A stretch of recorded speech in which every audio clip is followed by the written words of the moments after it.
The wars begin again. Real life drama. Storage Wars was a unique type of treasure hunt in which bidding could make you wealthy if you're lucky, or you get a box full of junk.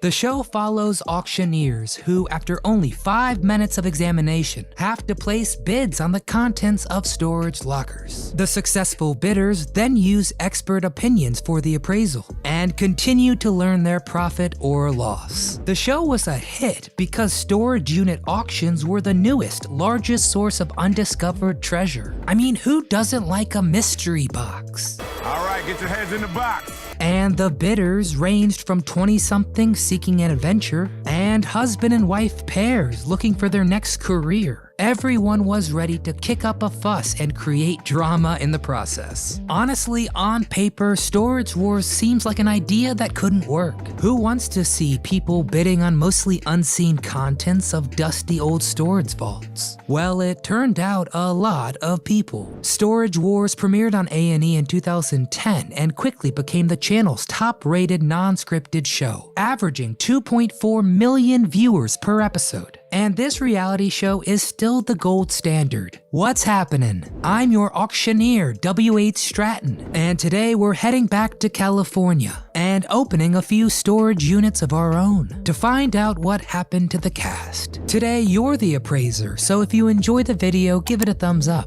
and subscribe to the channel. Husband and wife team Dan and Laura were the primary auctioneers for the entire Storage Wars cycle. Their auction style was characterized by classic and fast-paced talk. I got 50 right here. I'm giving 300. 550. I got 500 here. Laura even had an old-fashioned slogan: "Don't forget to pay the lady." And if you know the show, it's pretty hard to not know Dan and Laura Dotson. But do you know they were actually the inspiration for the show? And the background of Dan and Laura kind of cemented the show. They had been in business for a long time, and Dan had been an auctioneer since he was around 11 years old. In 2014, Dan ran into some serious health troubles. He suffered a double brain aneurysm after collapsing in his home. He was admitted to the hospital and underwent surgery. Thankfully, his wife Laura saved his life by performing CPR, and the two have since become strong advocates for learning this vital technique. Despite their departure from the show, the duo still remains active in the storage auction market, and it's still their primary business focus. The Dotsons are the owners of American Auctioneers, a company that has been in business since 1983 and conducts both online and live auctions. Dan actually established the company before meeting Laura, but as their relationship became more serious, she joined in. StorageAuctions.net is their secondary site, and it conducts self-storage auctions around the United States and Canada. When the two married, Laura became co-owner and served as the company's manager, and they both say she has been essential in building it to the roaring success it has now become. And we are happy to say the couple has remained in good health after Dan's 2014 health scare.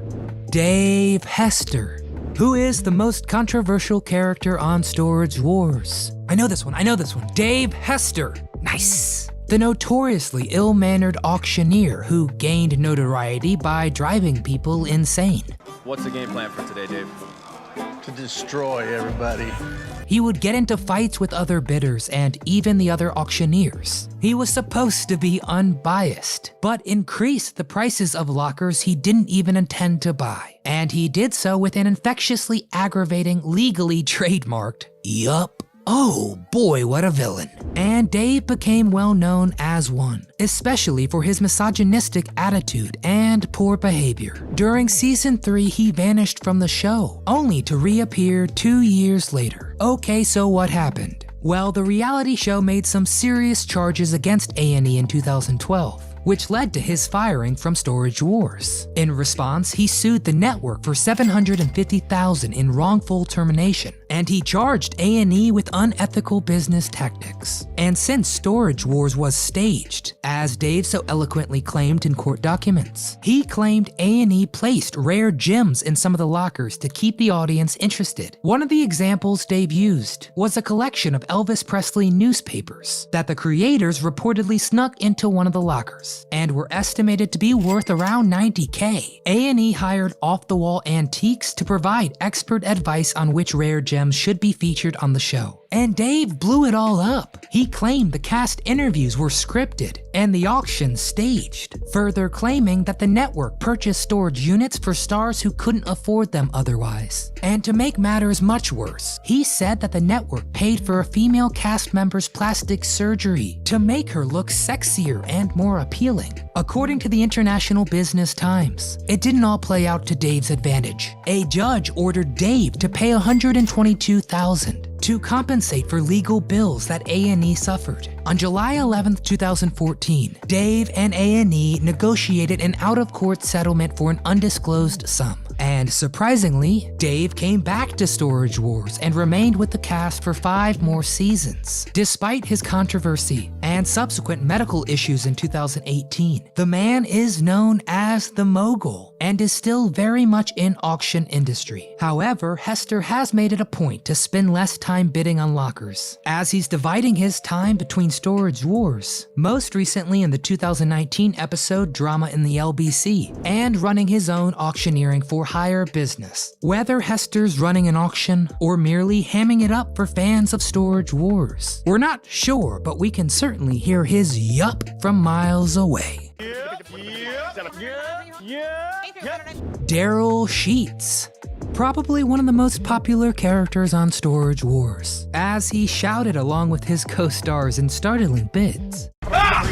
It's certainly a boom or bust business, and Sheets' nickname was the Gambler. And boy did Daryl know how to stand out, even against the Mogul or Barry Weiss's The Collector, maybe only being passed by Brandy Passante and Jared Schultz. But we have a whole other video for them, so check it out next. And boy, did the Gambler cash it in at times. Once paying $3,600 for a locker that contained art worth $300,000. $300,000? And it was the highest profit generated during the entire run of the show. Daryl has since largely retired from public life and has also lost a significant amount of weight, losing 40 pounds by adopting the Nutrisystem technique, saying that his weight loss efforts was an extension of hope. He said, quote, "My joints hurt, my body hurt. I was tired of exercise with no results. I want to spread the message of hope to others. If I can change one life at a time by helping someone get off the couch, I will be happy." Brandon Sheets. While Daryl gained the title of the Gambler, his son Brandon was recognized for his strong-willed nature and his ability to stand up to older auctioneers who tried to write him off because of his young age. I can play that game. I can get on your level and just be just your as daddy ignorant. standing in the middle as usual. Fans of Brandon Sheets' feistiness shouldn't be surprised to know he's still doing pretty well, even after being dumped from Storage Wars. He and his wife Melissa live in Arizona, where Brandon is a real estate agent with Keller Williams. And he's also a new father after years of being recognized as his father's son. His son, Layden Sean Sheets, was born on November 10th, 2019, and he also has a daughter named Adeline. And if you check out his social media accounts, you can see he's a very talented home chef as well. So it seems Sheets is still interested in on-camera entertainment, with his release of vlogs and web series. He called his most successful series Average Middle Class, a mocking parody of MTV's Cribs, where Brandon brags about average middle class stuff. I mean, who doesn't love Brandon Sheets? Barry Weiss.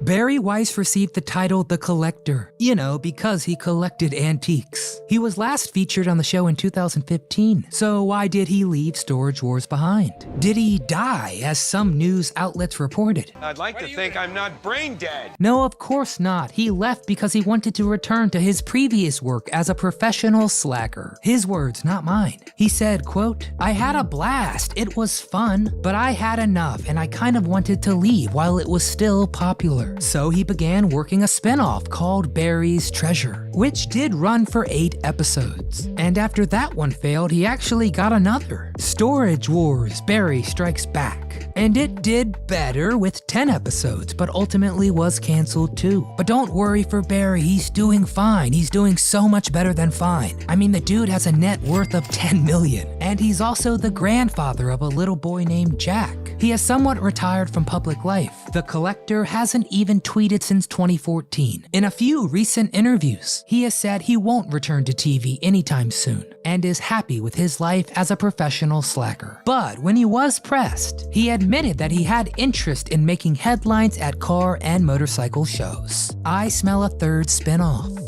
Kenny Crossley. Another likable star was Kenny Crossley, and although he's only been a full-time cast member since season 10, he has been a guest star on the show since season 2, being an occasional collaborator with Barry Weiss. And honestly, Crossley is kind of hysterical, with some great off-the-cuff comments and a friendly attitude which made him really likable. This is my biggest score ever, bro.